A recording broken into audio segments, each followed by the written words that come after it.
First, let me introduce Mr. Rastislav Kulich, who is the moderator of this panel discussion.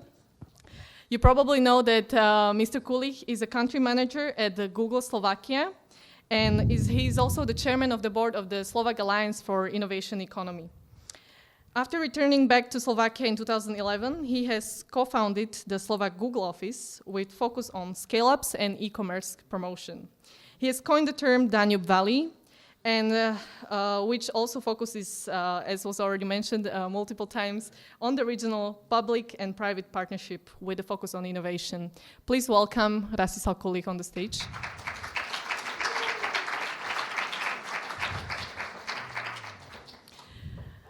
The first speaker on the panel, which I would like to introduce, is Mr. Peter Gajdoš. Peter Gajdoš joined Presidio Partners in 2013 and he focuses on investments in energy technology, biotech, as well as managing firms' public portfolio. Peter serves as knowledge resource in agriculture, solar, water, 3D printing, material technologies, and energy storage. He also began his career at JP Morgan in New York, where he advised on M&A and IPO transactions for small and large energy companies. Please welcome Peter Gajdoš.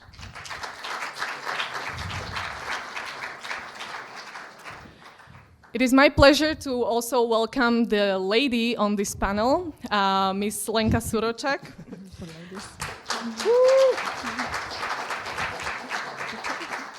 Ms. Lenka Surotchak, she has led Pontis Foundation strategically and also executively. The foundation is dedicated to the development of the Slovak environment in areas of CSR, corporate and individual donations, and development cooperation. She has led projects of technical assistance to non-governmental organizations, of corporate philanthropy, and of volunteering. She started her career in a non-profit sector at Slovak National Agency for Foreign Investment and Development. And she has also held various positions as a program manager at the Foundation for Civil Society in Slovakia. Welcome. And last but not the least, I would like to welcome Mr. Zoltán Varga, who joined the Budapest Stock Exchange in 1990 before joining the team Credit Suisse First Boston. After 10 years of international and large-scale enterprise career, he launched his own investment business, and then he joined the Vizer. He established Mediacsoport, which is also one of the biggest media companies of Hungary in 2014. Please welcome Mr. Zoltán Varga.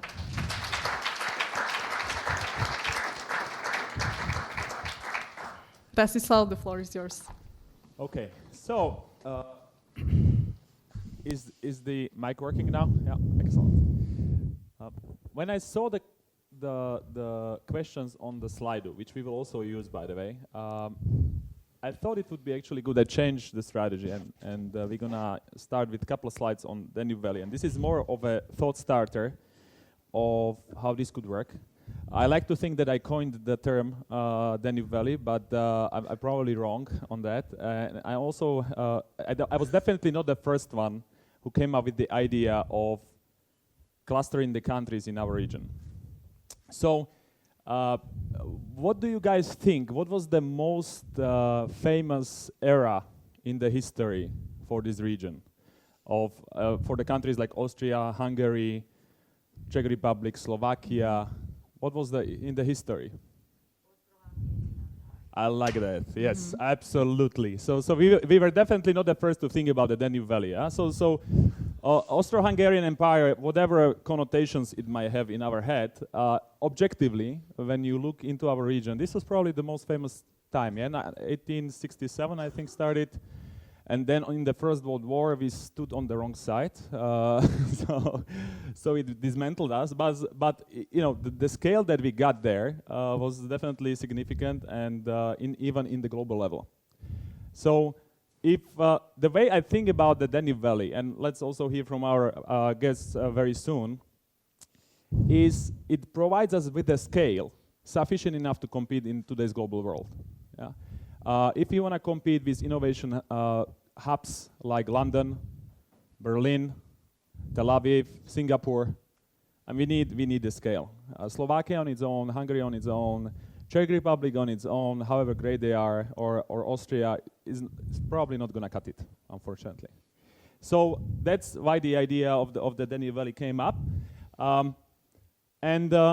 There are 4 cities in there, but probably you could argue Prague should be included. The closest capital in the world, 3 closest capital in the world, Bratislava, Vienna, and Budapest, would be definitely the heart of Danube Valley. We talked, there was a question, I think Marian called me on what could be the focus areas for the Danube Valley. Well, there are a couple definitely, but you know, we will see eventually. Definitely mobility is seems like one of them emerging. Security seems to be also getting up to speed in this area. But I think what is important is branding at scale. Yeah, so we will hear from Peter. He's coming, you know, he's of course originally from Slovakia, but now the proud US citizen. So coming from, you know, investor from Silicon Valley, what we see is there are definitely benefits of branding ourselves at a scale as a region. I think if we go to the next slide, yeah, the whole thinking, we've seen the clusters. The clusters work globally, whether it's a tech city in London, whether it's Silicon Valley, whether it's you know, the Israeli cluster, and all of these clusters have one thing in common. They've been public-private partnership. Public-private partnership. It's never been just private, never been just public. It's a combination. If we go to the next slide. Yeah, we can skip this. We do our stuff here locally. Yeah, so I'm here also for Slovak Alliance for Innovation Economy. And we do, you know, initiatives around education, around startup ecosystem, around scale-ups.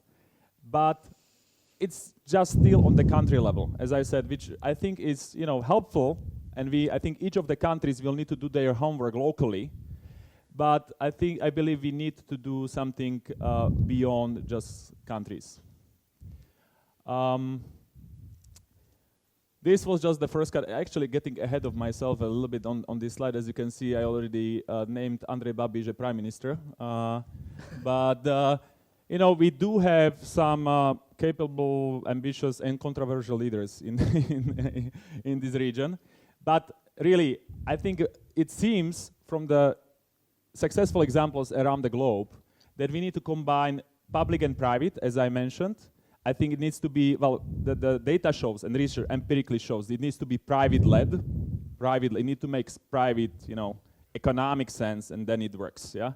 And then there are definitely at least 4 groups that need to be involved. These are the NGOs, entrepreneurs, governments, whether it's national and local, and last but not least, universities and research centers. Yeah, so these are definitely the players that are gonna be important in the whole equation. So this would be for the start. Of course, I'm not a pro moderator as Marian, so that's why I started this with slides, just to warm up a little bit. But we definitely have guests here who have lots to say on the topic. And I would love to start with our honored lady, Lenka. Lenka has been not only involved in, you know, she's the head of NGO, probably the most significant NGO here in Slovakia, but she's been also very active in education and also around innovation and mapping of the social innovation in Slovakia, but also in the region. Yeah. So, Lenka, maybe from your side, what are the things that we could do we already touched on the first panel, in the education that could help us to build Danube Valley across, you know, not only Slovakia, but also across the region? Mm-hmm. Good evening. Thank you, Rastio, for the question. Maybe I should say first about this map of social innovators, because it goes a little bit with the concept of the Danube Valley. We got an inspiration from the Ashoka Foundation. Ashoka Foundation, which is a global organization supporting social innovators. And once I went to their Austrian office and I saw the beautiful map of like little dots, you know, on the wall connected, and I asked what what is it? And actually that was the map of social innovators in Austria. And we decided that we need to make it also in Slovakia. And now there is one in the Czech Republic, there is one in Poland. I'm not sure about Hungary. But what we decided to actually look in Slovakia for were 3 topics which we consider to be, I would say, the most challenging social issues to address. And we a little bit didn't touch the health sector, but we focus on education, we focus on fighting against the corruption and inclusion. And in Slovakia, on this map, we found 1,000 wonderful people with great ideas addressing social problems. Out of them, there were 300 social innovators addressing the education. I would say the challenge what actually the map kind of caused when we published it. First of all, people were very happy to be recognized, especially the people from the regions, people whom nobody knows, not the people from the Bratislava bubble, because everybody knows and everybody meets the people from our little closed area. But those people are doing wonderful projects in Roma settlements or in the like little school villages or in other places, suddenly felt that they were put on a spotlight of a society, and they felt very proud after 20 years of fighting and being underappreciated, underfinanced, and being exhausted, that somebody actually noticed what they are doing. So that was first very important factor. The second was that they realized that they are not alone in this ecosystem, that there are other people who are doing very similar work, but they are not connected, so they don't talk to each other. And from that we realized it's very important to create the clusters and to exchange the knowledge, to exchange the best ideas, and actually to really create the role models. So if you are asking Rastio what to do in the education, I really believe that we are missing the skills of the 21st century in this country. We are, Igor mentioned it in the previous panel, that it's like one of the largest problem. We ask, just if you want to know, we ask the Slovak public. The Slovak public believes that the education is number 5 priority for Slovakia. When you ask Slovak elite believes it's one of the most one or two, yeah. One or two, yeah. And if you ask them if they would be willing to put their own private money into what topic, it would be to address transparency and to address education. Yeah. So I think first of all we need to create role models of people who are doing something great already on the bottom level. Then I would say the second thing, if we want to really look for maybe like really some quick wins, as you say in your investment world, I would say that maybe we should focus on STEM education, on coding skills, programming skills, digital skills for the young generation, as well as on entrepreneurial skills. When we talk to people in the region, we are already really behind of countries which joined the European Union later than us, Bulgaria and Romania. They have already national curriculums on the entrepreneurship. We still don't, and we still don't recognize that it's really important. And then I would just say, we cluster the kind of skills as the personality. Like we really need to develop the complex personalities, people with character, people ready to be adaptive to the change, people to be open, to be flexible, to work in the team, people with high ethical standards. Second thing we really need, as I mentioned, the entrepreneurial, the career skills for the current market, but mainly for the market of the future. The kids who are entering the school today, 65% of those kids will have the professions which don't exist today. So how this Maria Theresia system can prepare them for this job? It just cannot. No. So then, those are the skills like civic activism, the skills to be able to look at the community, to look at the social problems, to have the values of the global citizen, and then we really need to create the partnership with the public sector as well as with the private sector, and So we have some good examples like what is currently happening. So we don't have a functioning public sector really in Slovakia when it comes to the education, but we see private initiatives like Lucia's project that Lucia is leading from Pixel Federation and Sajig, and who, the private companies that are connected to it, Leaf NGO, and so. Definitely, some stuff can be done also from the private side, but I think unless the public side will jump in and add and help, it's gonna be very difficult. It's gonna be very difficult. Thank you very much, Lenka. Is the question to Zoltán? So, are you, now that you heard the basics and we discussed a little bit, are you a believer in Danube Valley or you're not? And what makes you believe, or what makes you skeptical? I would be happy to believe, but I'm also a little bit skeptical. Okay, so let's start with the good news. The good news that we have countries where education is still very good. I think probably the colleagues from Silicon Valley can confirm it. An engineer in Silicon Valley is making probably 5 times or 6 times more money than here in these countries, and the engineers are still very good. Educated, and we have the knowledge. If we can keep them here locally, we can make real good businesses, and we can make real entrepreneurs.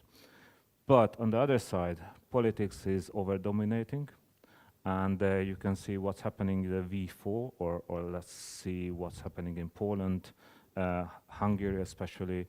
We feel that politics is a priority in those countries, and if politics is a priority, everything is just laying behind it, and you can really suffer. Economics is suffering, culture is suffering, education especially, where I think we should be investing much more in education, because in the job market, people are getting more money when they are better educated, and there is a huge demand for educated people. And the market is drying up, especially you can see also not in Europe, but even in China. I mean, guess what's the unemployment rate in China? 3.8%. So there's no people actually working. So there's not much supply. So companies will be coming back to Europe or to somewhere else where there's a labor is there, and labor has to be educated. So I think the key is really education. And especially education in mathematics, physics, and that's what I decided to support mathematics, especially. In what way? I have 2 foundations in mathematics in the country. I studied on the countryside, and I was spending most of my time actually in my youth with mathematics, and I realized how important to be good in mathematics. It worked out in your case because one of your investments, I understand, is in Wizz Air, which is now worth a couple billions of dollars. So it's probably you learned how to count well. It also answers partially the question that was on the slide previously, which is how an individual can contribute to, like, successful entrepreneur, how they can contribute to the Danube Valley. Here, it's absolutely one of the ways is, we see examples of the companies joining forces, and doing education is clearly one of the ways to contribute, and having NGOs that could help educate on the side of the public schools, very practical, close to the business, or even being more, technical on the mathematics. But on the other hand, I've seen this slide. I'm not a big believer in political push. So frankly, it has to be a private initiative. That's it. If you can find the right initiatives and right people in those countries, but it has to be private. Everything is especially with our public. I think public is good, but when it comes to business, mostly they are destroying it. So it has to be an initiative in those countries, and it has to be centralized somewhere. But from each country, it has to be private. Yeah. So exactly one of the slides that I was showing, I didn't talk about it much, but it's really like the government, where we could potentially see the role of the government is deregulation. For example, when it comes to the mobility, autonomous cars or drone deliveries, this kind of stuff that we could maybe on a small area, if we could allow this could definitely attract some investments here or companies. The other piece that they can help is infrastructure. If you go to Vienna today, you've seen I was going recently to the Pioneers Festival, and I realized it takes 1 hour. Yeah, it could be 28 minutes if I count out the stops that are in between. Yeah, so there are things that government can do. Fast trains to Budapest. I mean, this is the 21st century. It takes 3 hours to get to and usually delayed to Budapest. Yeah? I'm sorry for this. There are absolutely ways to involve government that they can do stuff. Yeah, actually, investments in research and development and education, we not nowhere close to percentage of GDP where we should be. But I'm 100% on with you on the private let because otherwise it's not going to work. Maybe a question to you, Peter. You're coming from the valley, the different one, not the Danube, the Silicon Valley, but you also know the local ecosystem here. Where do you see? Are there any benefits to branding us as a region more? Now this is on the branding side, on the umbrella brand as a Danube Valley. Will the investors find it more attractive as individual countries, or is it just a bad idea? I don't think it's actually an option. I think you have to, right? If you think about it, Slovakia is 5 million people. Silicon Valley just itself is 7 million people. And the mindset of kind of the fiefdoms of Slovakia, Hungary, Austria, Czech Republic is totally damaging to actually creating a nice living ecosystem, right? If you think about it, it's shorter in terms of distance. It's about 60 kilometers to go from Bratislava to Vienna. It's 80 kilometers to go from San Francisco to San Jose. Yeah. So people have a completely wrong mindset. Think about what do you see when you go from Bratislava to Vienna? A couple of villages and some wind farms. That could be logistics center, innovation centers, stuffed with people. Yeah. That's the mindset that is completely missing here, where they're trying to locate things across the border. So you have to do the branding because otherwise people will just frankly not be attractive. I mean, when I was speaking to Dave Lazowski, I was telling him, look, yes, we'll do the first installation here in Slovakia, but don't think about it just as Slovakia.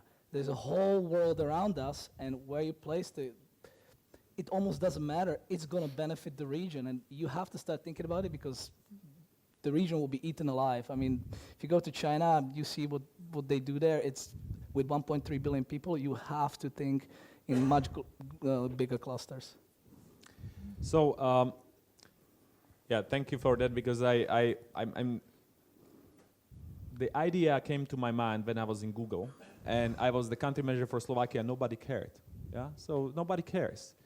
Slovakia is this small, yeah. So I was thinking, how to make ourselves a little bit more relevant. So we joined forces with Czech and Slovak. Still not too many people care. It's better, but when you look into countries that matter, what is the minimum scale? It's really the, Spain with 60 million, UK 80 million, Germany 80 million. Yeah, so these are the size of the markets. When you look, even Poland is already starting to be of a scale that people will, okay, so something interesting is happening. Okay, it's big enough. It's interesting market. So I do believe that we don't have much of a choice. We actually now starting to work in Google. This is quite a news as a cluster: Czech, Slovak, and Hungary. Also, so a lot of companies are doing this. Forbes is operating across the 4 markets, including Austria, Dell, and so on. So that there are companies that are kind of figuring it out. Everybody figured it out by now, or quite a few companies now figured Czech and Slovak is one market in a way. It's a very similar legislation, mindset. We can operate it. Even Google started to work Czech and Slovak very much. So I do a lot of business in Czech Republic. I'm not going to do much more business in Hungary. The question from Slido on how do we attract the top foreign talent, I do believe it's going to be about attracting the top projects.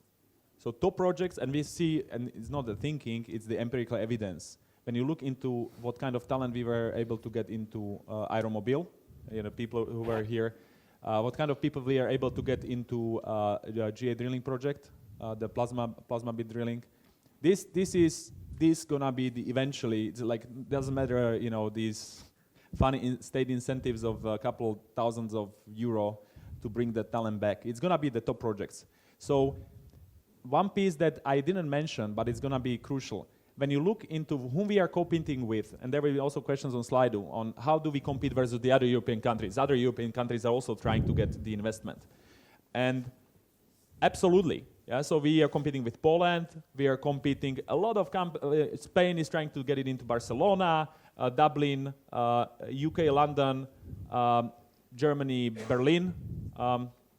So I think we will, my personal opinion is we need to hack it. Yeah, so we cannot go school book solution of, you know, let's just do education, we have 20 years, we will bring up somebody, let's do the proper, you know, incubators, let's do, this is not gonna work. I think we need to go much more radical, and this is something I would like to ask you about, guys, is what could be the hack in the case of Danube Valley that would bring us up to speed with London or Berlin?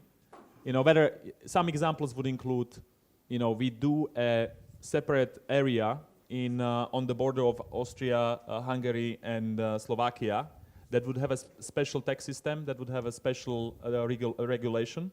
Okay, for example, deregulated a couple of the industries, you know, genetic engineering, maybe mobility. Tax incentives into the R&D. That could be one way to hack it. Yeah. Yep. So what could be the other ways? What could we do? So let me use one example. So I realized that I cannot change the system from far apart. So I decided not to hack it. I call it a guerrilla philanthropy. Yeah. You know, I'm a venture capitalist at heart, so I basically take early bets on people. And what I saw was two things. It was all the education things that you guys are mentioning are big problems, but two things. One is there was so much talent wasted outside Bratislava, so much brain power that exists outside Bratislava that just doesn't get a chance. And second thing is lack of global mindset. If you want to attract the best people in, you cannot be afraid to send the best people out. So, you know, when we were starting GBE Foundation, we basically decided, let's go after that forgotten talent in towns or villages you've never heard. It's like, I'll name you guys the villages. Hubová, Huaca pri Poprade, Spišská Bela, Liptovská Revuce. These are the winners of our scholarships. Those kids, most of them have come back, and you see a kid that was, you know, in a village in Liptovská Revuce, and now the kid is trying to apply to go to Princeton a year later. That's hacking it. So that's the way I approach it. I'm not approaching it systemically, right? Because I don't have the means or resources. Yeah. But I believe that one individual can change, and actually, the fruits of labor. One of the persons actually is sitting here in the audience. She was one of the early winners. Came out of the village of Hubová, and now she's an associate at Nulogy Ventures. Came back after studying in Netherlands. Fantastic. So that's hacking it. Yeah. So that's my way. That's a cool one, because I like we can actually use the other educational system outside the education that are already there, and we can educate other people. That's an excellent way to hack it. Lenka, there is a question to you specifically on Slido, and so what would be your top education NGO project? How would you how could the private sector help in the whole education part? Thanks for the question. I completely agree with what you have been saying, and it's very much connected with the project that we are doing. But if I just may, just like a few comments about, I love the idea of the Danube Valley. At the same time, I feel that there are countries which don't have the size of the Danube Valley, but were able to make a difference in the world. And what was the distinctive factor was that those countries had a vision. Yeah. So Marian mentioned President Kennedy had a vision to go for the US to the moon. Yeah, that was quite sizable country though. It is quite sizable country, but, you know, country of Estonia had a vision. Country of Israel had a vision. Yeah. Country of Slovakia doesn't have a vision. We actually really don't know where we are going. We could actually potentially even adopt the vision of the United Nations of the Sustainable Development Goals and look at some parts there, still even that's still a challenge for us. And I very much agree with this global mindset, but what it's very much connected with is that we are really forgetting a very significant part of the population. There was a question in the previous panel, why aren't there more women? Well, I think there are multinational companies here which are now trying really to help the women who are coming back from the maternity leave to actually apply for the managerial positions and not be afraid of that. I think the trust in a society, the question of diversity is one of the big challenge for Slovakia. The other hugely forgotten community in Slovakia are really the Roma. We have 500,000 Roma. We don't have enough labor force. There are corporations, again, in Slovakia that are learning how to employ Roma, and they are quite successful in employing the Roma. Like one multinational company has 20% of the Roma population, and actually there is a very interesting mayor of Spišský Hrhov who is an entrepreneur, but because of he's the mayor, he cannot be an entrepreneur, so he is teaching entrepreneurial skills. First time when he made a competition for the students, there was no Roma kid because there was no Roma entrepreneur in the village. Once there are the Roma entrepreneurs, the next time, there were like 5 or 6 kids, the Roma kids who applied. So we really need to create the role models also in these communities. And I think some of the wonderful projects actually from Kenya or from other African countries where the technologies are helping this disadvantaged community could be actually applied here. So the question is, the private sector could really join forces. If the mobile operators and Shimon and Lucia's company and many other educational efforts join the forces, I think we could do larger scale. We could do really the large scale. So our project, our largest project is actually giving the credit to all the little bottom-up initiatives which are already in the country. And the way we have decided to do it is that we created the project Generation 3.0, where we are calling for the best innovative projects to address the skills of the 21st century. We are awarding these projects and we are taking them into the incubator and accelerator. The condition is that they are willing to measure their impact and we are able to show the value for money, and that these projects will be scaled and we will be connecting them together. We will be offering them to the teachers as well as to the directors. We are already having the edu points with some other foundations, and we are creating the map of this project. So even the parents start pressuring the system and the educators start pressuring the system. Excellent. So Zoli, how do we hack it? I would take another side. It's rather the social side. I think we have to create heroes, we have to create stars, and for the young generation we have to show there's a local hero, there's a superstar. You can do it also. Actually, in those countries, I don't see such a superstars, but those can be created. It can be actually communicated, and the people, the young generation will follow it. As the young generation is watching on YouTube, so there is a good video, 20 million people watching it. There is a superstar who is creating this YouTube video. In the VC or in the Danube Valley, we have to create superstars. That's a great one. So, actually in SAPIE, in Slovak Alliance for Innovation Economy, we now think exactly along the same lines about what can we do as companies together to make the entrepreneurs, the successful entrepreneurs, rock stars for young kids and for even teenagers when you think about it, because those are the ones that will be shaping the future. So that also answers the question, what could be the pilot projects for cooperation between Slovakia and Hungary, and potentially later Austria and Czech Republic. The other piece that you mentioned, Lenka, is I think we need to start to map where we are. So just making transparency on who is who in the ecosystem, who are the key innovators, and connecting them, and coming up with projects like what you just mentioned. Maybe how we work together to make the innovators as rock stars of Danube Valley.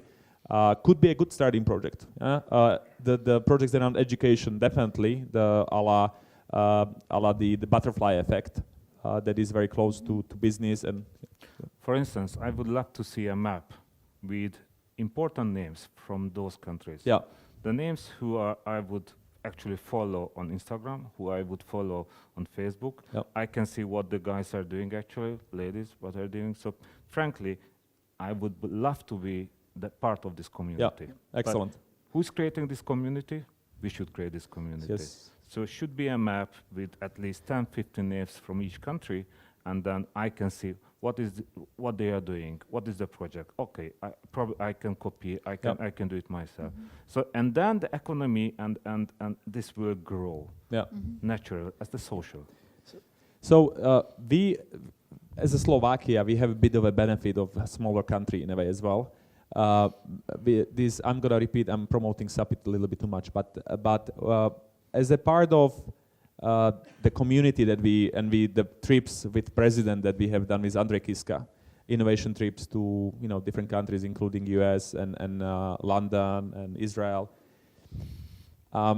We have created something which is called the driving force behind that is really Marian Gazdik. It's a brain trust. So we have about 25 people who are the leaders of the global companies out of Slovakia, okay, who's been looked up to, and we meet every 2 months to discuss topics that we can benefit from. It's typically one of the guys is presenting, who is strong, let's say in employee or employer branding, or who is strong in somebody sold a company recently, right? Was presenting on how to best sell your company.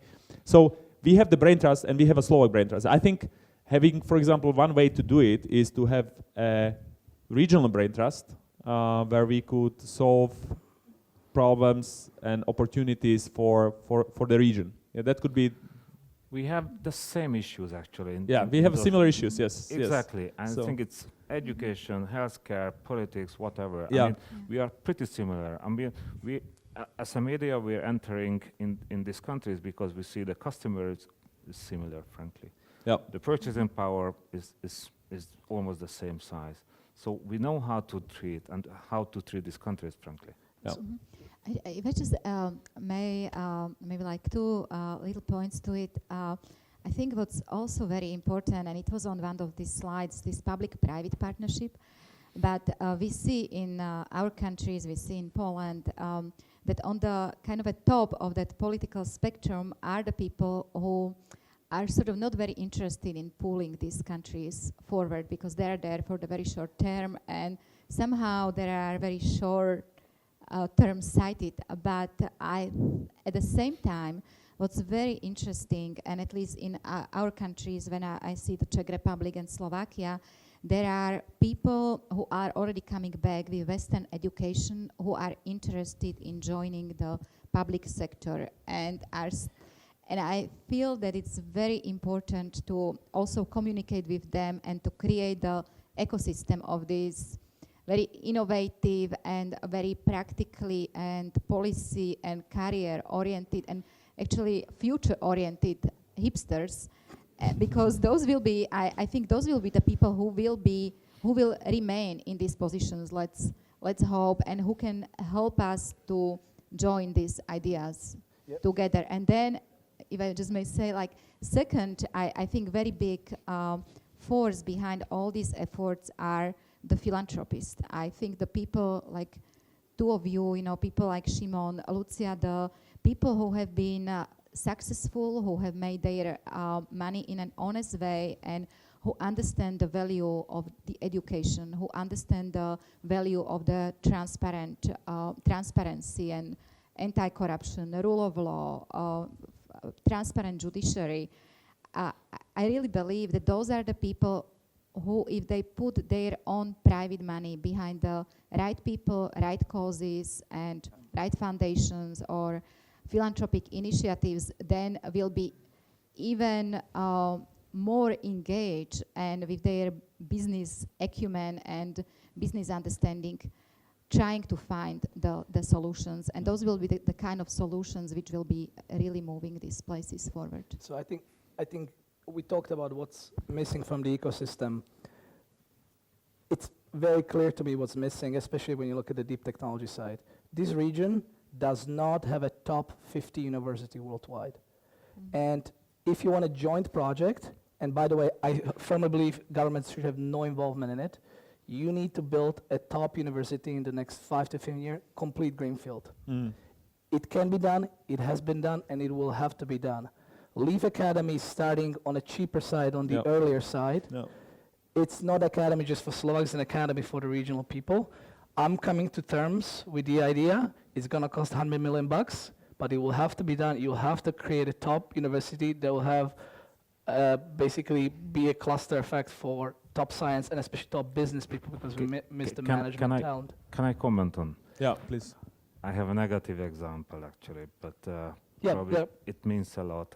There is actually one university which is in the top 50. It's called CU. It's 47.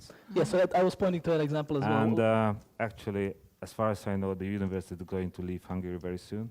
We'll move to Vienna. Austria is pitching, Vienna is going, as far as I know, it's decided it's going to move to Vienna. Well, at least it stays in the Danube Valley, so. That's good, but we are losing actually. We are losing fantastic minds. And this is a typical Eastern European story. So politics is driving, politics is killing initiatives, innovation, whatever. So that also it's a good idea, but frankly, we have now negative but practically examples. It has provided the fact that they are torn in the side for the politicians. That means they've done something right? They've educated a group of people who have been very capable. You cannot just give up because there is a dude that is trying to destroy the university, right? My point is, look at what happened with INSEAD in Singapore. That has become an absolute hub for global business education. In fact, INSEAD in Singapore is, I think, now more popular than INSEAD in France. You have to work on it. You have to do it. Peter, I totally agree with you. You have to support and you have to push a university to be in the top 20, top 50, and then you can get the best teachers, the best professors. So this is probably one of the great ideas for the. I totally agree with you. We see actually my nephew is now at Leeds University.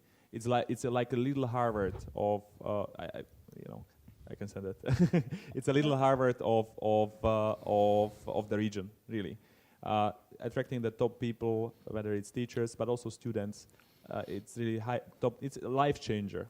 So I totally agree with you that this could be one actually very strong project that would. And I totally agree with you also. Just been to Singapore and we had INSEAD professors in there, who are clearly shaping the thinking. So absolutely, that's just one idea that could be of course a big one, a big audacious project, but that's definitely, it looks like this could be a game changer. But I think also if we just had projects, and I think it was already said here, like if we had creative projects, where Slovaks who are here are attracting their friends from Harvard or Stanford or other Oxfords, I think that could be also the additional point, that would be bringing people here. So if again, the companies which are the hacking, when we think about the hacking, is like we already have a lot of also thinking about the expatriates, that this region has, whether it's Slovakia, Czech Republic, Hungary, or even Austria, that we could tap into, like you. So it's definitely one way to hack it, because we can't wait until even this university is going to take time. So it's like building it in the short term. We could hack it with bringing more and interesting projects, maybe with the deregulation, maybe with tax incentives in for that part of the. Probably digitalization is the topic where you can easily feel it, you can see it, you can see it, how you can use it in your daily life. And Estonia is a good example. You can do it without any size, basically. If you're digitally advanced, then the economy and even the government will be a better government, and it will be a game changer. So I would push basically for digitalization, and in my view, this is the key actually for the future. Gotcha. There is a question on the. There is a EU has its Danube region strategy. Do you see synergies that could be utilized? Now, coming back, I can take that question. Coming back to our discussion of this needs to be private-led, so I think we are quite aligned on that. That said, public could potentially help. They have that strategy for a long time. Not much has been done really. A lot of money wasted. So the question is whether we could potentially do the private-public partnership, that we could use some of those money. We are looking into that because this is EU money that could be used for, maybe founding NGO, the Danube Valley NGO that could at least hire a couple of people who actually do something relevant for the region. So definitely look into that. I 100% agree with you, Zoli. This cannot be public-led. It never worked. There are there are very few examples that it worked. Yeah. Probably, let's say, 10, 15 years later, when the new generation, who is currently actually still in a low level in the government, they have a different mindset. Yeah. And probably they are completely different from the current politicians. Then it might work. But with the current garniture of politicians, they do not understand what we are speaking. Frankly. Yeah, absolutely. So they don't have the mindset. There is also a question on how do we sell it to the public sector. Actually, it doesn't need to be sold. I mean, every time I speak about it, the guys who are bombarding me are the public sector guys because they want to show some activity and.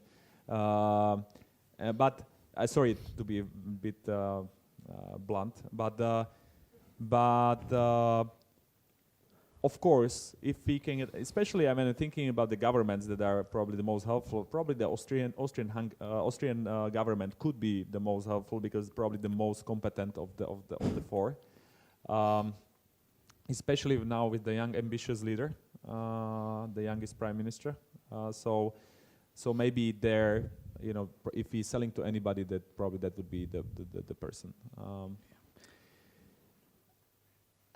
I think we are running out of time. Is there any burning question from the audience that somebody want to still ask? Because I think we, pretty much gone through most of including the brainstorming and nominated through vision ideas for Danube Valley. Maybe that vision idea. Anybody has got idea for the vision for Danube Valley? I would have a couple, but. Okay, so I think I discussed in the couloirs the Danube Valley idea, and quite it's getting a lot of traction. I think when people like it, it makes sense, but more and more people are starting to say, let's do something about it. So I think the upcoming weeks and months should be dedicating to rolling up the sleeves and setting up maybe an NGO together, doing the brain trust together, and start thinking together in the region with the key influencers and key successful entrepreneurs of privately first on what we can do to increase the transparency, as you guys said, as Lenka mentioned, to improve the education. Maybe it's gonna be the university that I actually love the idea. But maybe also doing something in the short term so that we can a quick win. Thank you very much. Thank you very much for interesting discussions.